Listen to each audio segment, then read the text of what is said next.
All right, welcome back to Mostly Arsenal. Firstly, a disclaimer: if you're new here, I do tend to swear a lot, so if that's not your thing, probably best keep scrolling. If you don't mind all that, stay tuned. Hope you all had a good weekend. Mum's a bit mad, to be honest. I didn't get to see the Leicester away because I was driving down to Cornwall to take my eldest to view Falmouth University. She was doing a tour there. And then drove back straight afterwards. So that was a pretty mad day. I managed to catch the highlights Saturday night, but I can't really sit here and go into depth about my thoughts on the game because I only really saw a very little bit. And then Sunday, obviously, the clocks went back. Now, in the olden days, like before kids, when the clocks went back, I got an extra hour in bed. But now I've got 4 kids, but 2 of them like to get up at like 6 o'clock regularly at the weekends. So then those 2 children that like getting up at 6 o'clock, that one time a year become 2 children like getting up at 5 o'clock, and it's a Sunday morning, and I got to bed about 2 a.m. Yeah, I'm still recovering from that. So a little bit jaded, but we'll crack on. We'll crack on. As usual, if you like the video, don't forget to hit the like button, and if you're new here, don't forget to subscribe and hit the notification bell so you get to see anything else that I'll produce after this. All right, without further ado, I'll say a couple of little bits about Saturday's game. Obviously, Aaron Ramsdale, not just that save, which was unbelievable, and a point was made last night by a guy I was in the chat box with. His name's Tim, and he pointed out that the actual it was double save because he saved it from Johnny Evans as well, which was pretty fantastic. And not only that, just like everything else Aaron Ramsdale did, especially in the second half, it was outstanding. And I'll go on a little bit about what people have been saying about him a bit later on in the show. Next, Nuno Tavares. The question's being asked quite seriously now. Once KT's fit, what happens? Personally, I probably would still stick with KT for his defensive abilities. But you've got to say, Nuno Tavares has been absolutely amazing. He's done brilliantly, and going forward, I think I've said it a couple of weeks ago, he's so fast, so unbelievably fast, and he gives us that extra dimension. And again, he does give us that option of going 3-5-2 as well as 4-4-2. The 4-4-2 is working brilliantly, but I still feel 3-5-2 would work just as well. The main thing is 2 up top. Got to be 2 up top. I've been banging on about this for ages. Just 2 strikers keeps the 2 central defenders occupied. It's really that simple. Defensively, they'll always try to have an extra man back, however many you've got forward, even if, your team's defending a corner and you're a centre forward. You go up on the halfway line, you got 2 defenders. Quite often, you'd be told to cheat them, and then one of the other players would go up. Then they'd have to drop someone back. 9 times out of 10, they'll always try to have 1 extra man in defence. So it's got to be 2 up top all the time. Next player, ESR, again, he's getting better and better. And he seems to be bringing the timing of his runs into his game as well. I've said quite a while ago I quite like the idea of him as a box to box, but he's not just a box to box midfielder. He can potentially be the best all round midfielder that this country's got, and I mean that sincerely. He is that good. Again, I didn't see much of the game, so that's about all I've got to offer on that. Please, Vardy didn't score though, to be honest. Apparently they found him in either Ben White or Gabriel's pocket after the game. I'm not sure. I think he was just getting some change out, and Vardy fell out. But there you go. Right, what else I want to talk about? Other clubs. I'll talk about other clubs. There's been a lot going on. Obviously, the takeover at Newcastle, what's been going on down the road. But first I want to talk about Liverpool. Now, at the start of the season, I was asked to give predictions on who I thought would win the league. And I did say, I thought, this is not aged very well, to be honest. I did say I thought if Man City got Kane, it would be them. If not them, Chelsea. Um, but then you got Liverpool in the mix as well. I'd kind of forgotten about Liverpool because I went off the boil last season, and my dad's a Liverpool fan. We had quite a few conversations about it, and we both agreed that there were two main reasons why Liverpool last season were not the team of the season before. Now, the first one is there were no fans, not until right at the end with the cup finals and things like that. Now, we all know what an impact the Kop have at Liverpool's home games. They are literally the 12th man, and I think that had a big impact because their home form was not great. But the main thing for me was Virgil van Dijk was missing. Now, I've not looked at the stats or how many goals they've conceded with or without him, or how many points they've gained or lost with or without him. But I just remember looking at players like Trent. He looked a shadow of himself last season, and obviously they had injuries. Joe Gomez was out. Andy Robertson didn't. It didn't seem like his game dropped off that much, but again, he wasn't having the positive impact on games that he had previously. And even Alisson Becker was making mistakes and wasn't as assured as he has been. Now, that to me suggests the hole left by Virgil van Dijk was bigger than any of us imagined. I know everyone raised their eyebrows when Liverpool paid what they paid for him, but you look at what he brings and how much security and confidence he gives to those around him. The guy's a proper leader, and there may be other central defenders in the world game who are on his level, but I honestly think he's the absolute benchmark at the moment.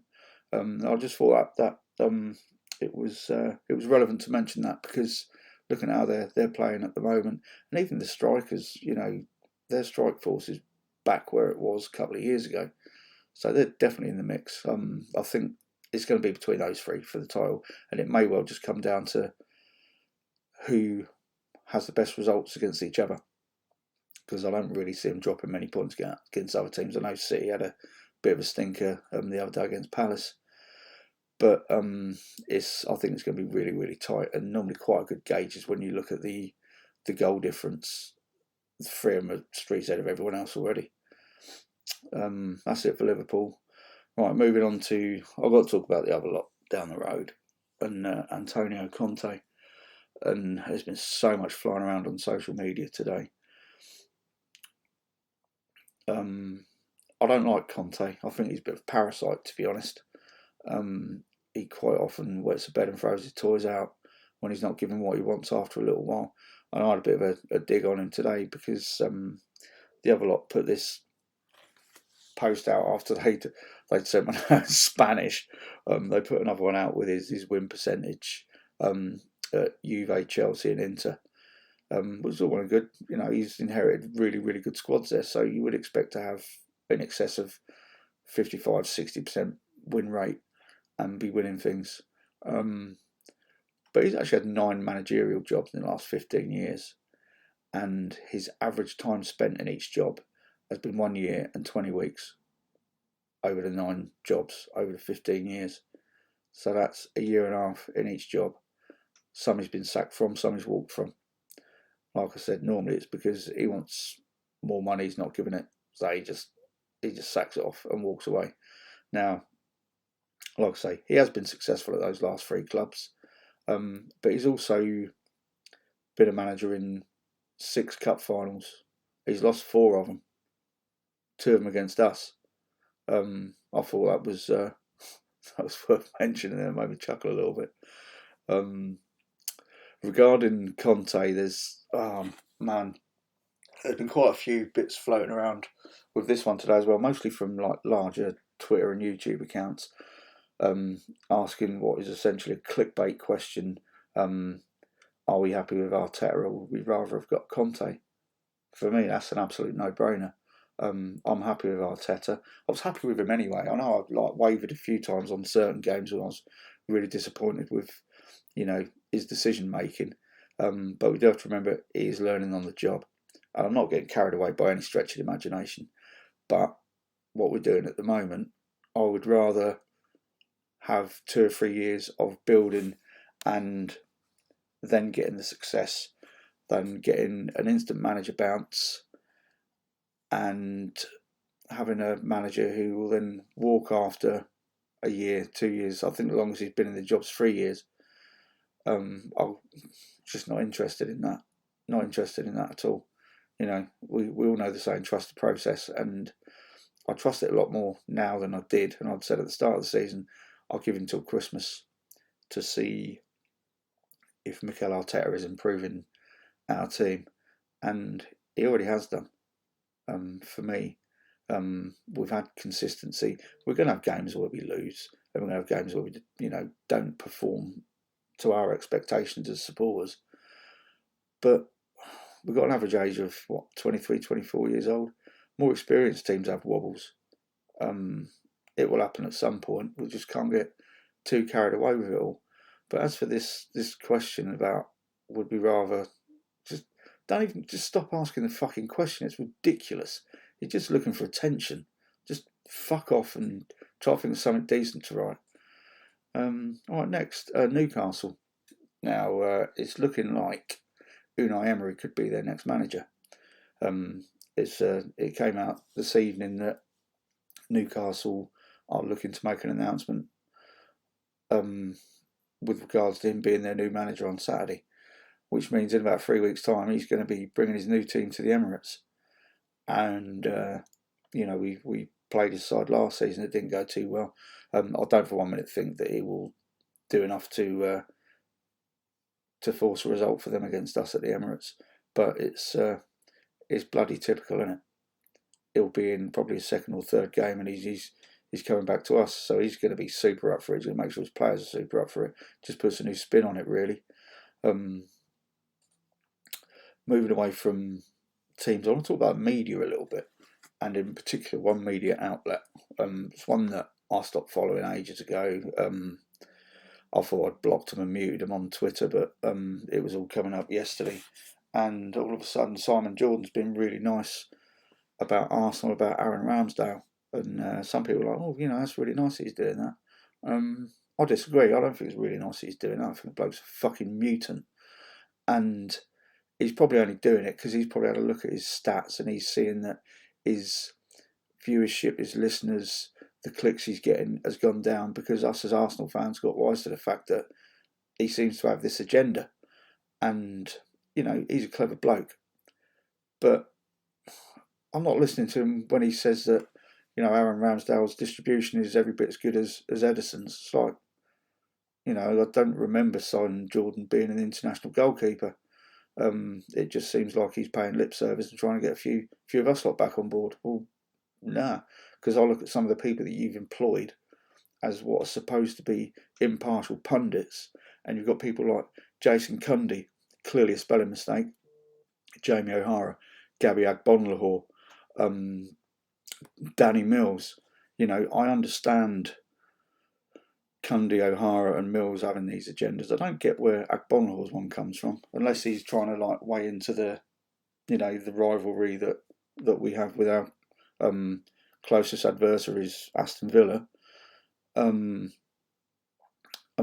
Danny Mills, obviously you're an avid viewer of this channel, so I can say this to you. The corner flag moment, and you know what I'm talking about, is still literally one of the funniest fucking things I've ever seen. When you stood there with your hands on your hips after Thierry what did to you, that's comedy gold. Jason Cundy, I haven't really got an opinion on you. I don't even really remember much of you as a player, other than I think you got a lucky goal from the halfway line that deflected off your shin once. Jamie O'Hara, I actually punished myself by watching that interview earlier. I didn't want to watch it because I can't bear even looking at your face. But I watched it because I wanted to see what you were saying. And the last bit where you're saying you've got world-class players like Dele Alli. I ain't even getting into that. But saying that Spurs are back. I was like, back from what? Explain back from what? It's 60 years since you won the league, for Christ's sake. 60 years. It's like, if that 60 years was a human being, that had been born, that had gone to school, gone through puberty, got a job, got married, had kids, had grandkids, and you would now be about 7 years away from retiring.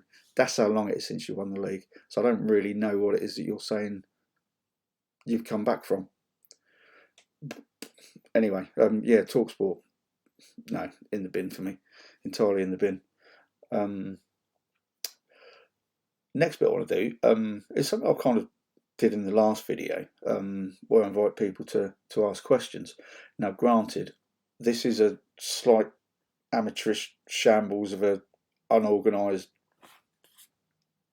fucking whatever it is that I do it, and I put a tweet out probably about an hour ago and asked people if they wanted to send some questions in. If I'd have been like organised like a proper channel, I'd have probably put this out days ago.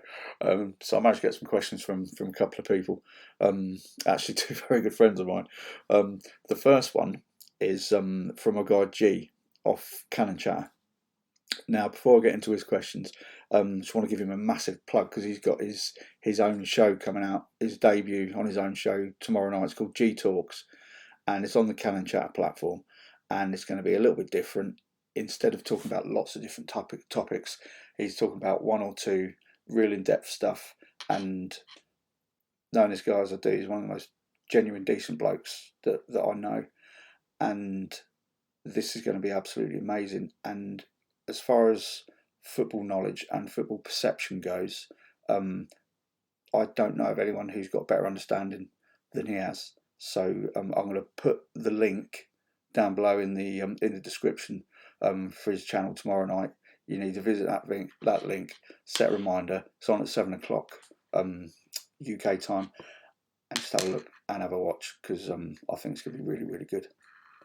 Anyway, on to his questions. He fired some right ones at me. And the first one, do we sell Laka, Eddie, El Neni, Chambers and Kolasinac in January to avoid losing all on frees in the summer, or would you be happy with any of them getting renewals? I don't want to see any of them go for free, to be honest, but it's going to come to a point where they probably will have to. And of those that G has named, I would be inclined to say keep Chambers, because he's a good squad bloke, and you could see from the goal against Leeds, like, there's a lot of love for this bloke. And when you've got a squad, it's sometimes about more than just the 11 starters and whoever's on the bench. It's about everything else that goes around it. It's about training day in, day out. It's about the rapport and the feeling of family and everyone being in it together.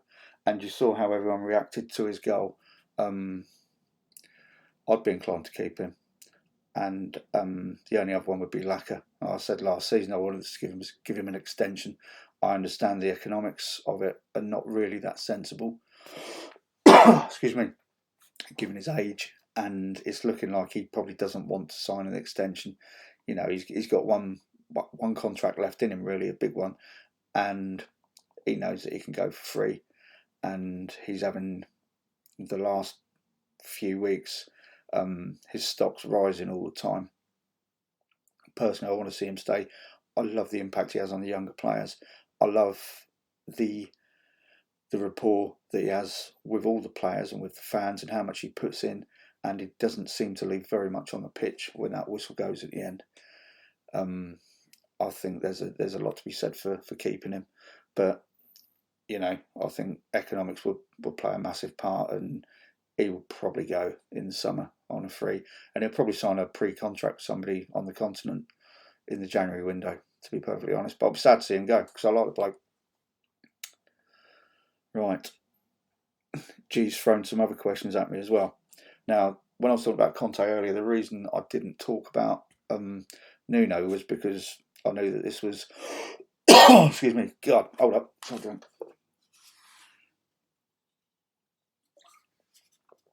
better. Medicinal purposes, obviously. I knew that this question might come up. Should Nuno have been given more time? Now, another pundit I can't stand is Jamie Carragher. Goes back mostly to his reaction to Brentford's second goal, first game of the season. He seems to have warmed up to us a little bit as well, so I think someone's probably had a word with him. But he made quite a valid point. Not so much that it was a bad sacking, but it was a bad appointment in the first place. And it probably was. Them lot down the road, they have this thing that, it's our way, we play attractive football. It's not something Nuno's renowned for. He's renowned for kind of pragmatic football, really. Very tight. Don't give much away. Good on the counter-attack. But he never seemed to really have much of a chance with the players. But having said that, he's the manager, and the players clearly weren't playing to his tune. They weren't responding to what it was that he wanted. If you wonder why my eyes look red, I've been crying. It's had a massive coughing fit, which is why I had to pause. Well, anyway, so you've got world-class players in this squad, like Dele Alli, and Harry Kane. The attitude of that bloke this season. Watching Cannon Chatter last night, Steve made a really good point about Kolasinac. Yeah, he's not a very good footballer, but you look at his attitude. He wanted away in the summer, didn't get the move, and he's still there. He's still there with his teammates, and his attitude's been absolutely exemplary. You compare that with the England captain. I don't know what to say about that. I don't think Nuno had a chance, to be perfectly honest with you. I think it would have been nicer, and I like to see footballers and managers and coaches as human beings, as well as, just these footballers and these amazing athletes, because, they're still flesh and blood like the rest of us. They've still got stuff up there that goes on. And he seems like a really decent guy. I was a bit gutted when he got the job, to be honest, because I always quite liked him at Wolves. Great beard as well. But I just don't think the guy ever had a chance. But maybe what they should have done was looked at all these players who weren't even earning their crust and say, well, why don't we get rid of you? You're not doing your job. He's got the boot. All right, granted, he's got about 8 million in his back pocket now for 17 games. So he's laughing, but it's probably about more than that to him because it's his reputation now. But I think he was harshly dealt with, and he's got every reason to be very upset with everything that went on. I feel bad for him, to be honest. Next question: what do you make of the climate crisis? Well, I did say ask anything.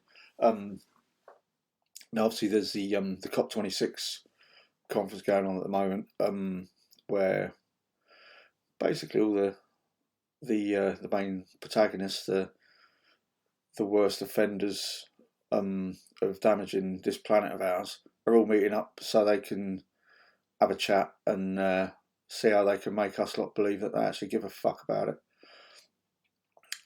Obviously, that's a very closed-minded attitude, and I'm very cynical about such things. And to be honest, I've not really paid much attention to this summit that's going on. Probably should educate myself a little bit better. But when asked about things like climate crisis, the things that I kind of think of is everyday stuff. So I remember when I was at school. Now I'm 48 now, so I left school 32 years ago. Pardon me. And I remember CFCs, or chlorofluorocarbons, being an issue in the ozone layer, and everyone was told it was because they're fridge freezers and they're deodorants, and it's continued to grow. The polar ice caps have continued to shrink, and what have we done?